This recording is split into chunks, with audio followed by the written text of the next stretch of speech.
You may be seated. Good morning. The last time I stood in this pulpit was 4.5 months ago, and I'll be honest, it was a great deal easier to write that sermon than this one, or I have just blocked out the painful memories of that experience. I was just minding my own business last week at Beer and Carol's when Phil asked me to preach this Sunday. My first thought was, oh no, not again. I then remembered that this is a low attendance Sunday and held out hope that no one would actually be here. Oh well, so much for that idea. But Phil has assured me he has complete confidence, and Kyle thought it was a good idea. So let's take a shot at this, shall we? I do not know what to say to you this morning. I can't seem to find something that seems right or would perhaps be meaningful. I am at the point where I just don't know what I am doing in any sense, and I really have no idea.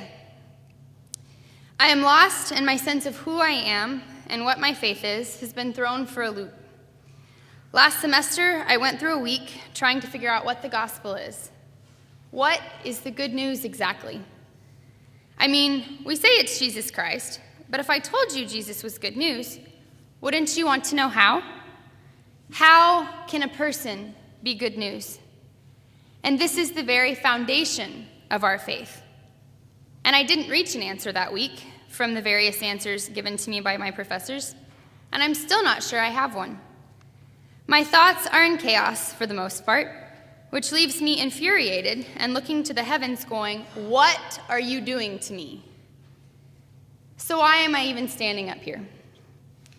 Because when I walked out of my entrancing interview in tears, there was Nicole.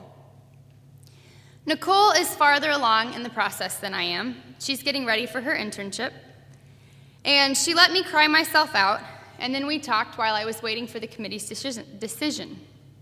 And she asked me a simple question. If you throw out all of the theories and the higher academic thinking, who is God for you?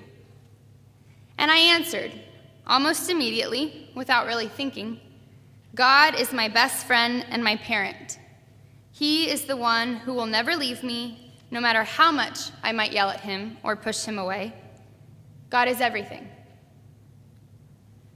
God is everything. Everything I could need from a relationship, everything I could hope for in this world. Oh, how I needed that reminder.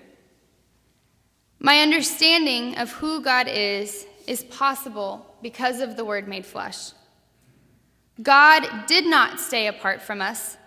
Rather, he came down in the form of a man, at first as a baby, born of a woman and born under the law. And who does Jesus the baby meet? Simeon, an elderly man who has waited his whole life to see the Messiah, and he knows that he will not die before he has seen him. Simeon's response to Jesus is, Master, now you are dismissing your servant in peace. He knows he will now die, and he welcomes it. Now, what kind of a reaction is that? I have waited my whole life to see the one who will bring salvation to Israel. Here he is as a baby, and I don't need to see how that salvation will be accomplished. I don't think I would have welcomed death. I mean, wait a minute. This story has only just started, and I want to see how it ends. His faith must have been great to trust God's promise of salvation without needing any sort of reassurance that it would actually happen. Sometimes this is where I get frustrated with these texts. People who do not seem to have any doubt or concern about what God is doing. Christmas is full of these texts, from Simeon to Mary, who, upon being told she is going to bear the one who will be called Son of God, basically says, as you wish, like Wesley to Buttercup. Yes, I am a fan of The Princess Bride. How can that be your response? What about self-doubt or trying to understand and accept what God might be asking you to do, even if it isn't what you had in mind? I have these moments far too often, and at least Jesus had them too. Consider the Garden of Gethsemane. If it is possible, take this cup from me. And while Simeon's reaction is interesting or frustrating, God as a human baby in Jesus is nothing short of amazing. He lived a human life, full of frailty, full of joy and sorrow, full of pain. I spoke with Phil about his blog, and we talked about what the reality of human life meant, not just the sugar-coated version. Jesus experienced it all, from grief to illness to loneliness. He was not a plastic or glass baby in a manger who did not cry. He was flesh and blood. How can this be the gospel? God becoming flesh is good news because he then understands completely what we are going through, even if it seems like no one does. And what does that say about God? That he was willing to take on our reality, which is often far from ideal. This is how much we are worth.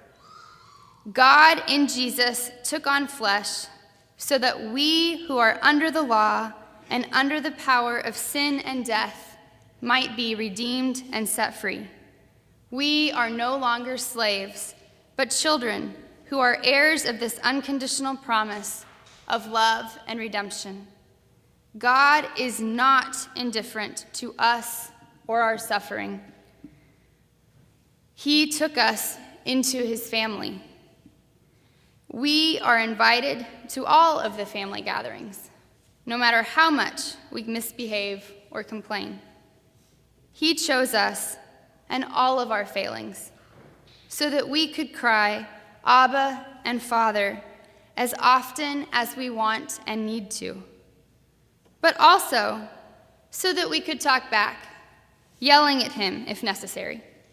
And for me, that is good news. Amen.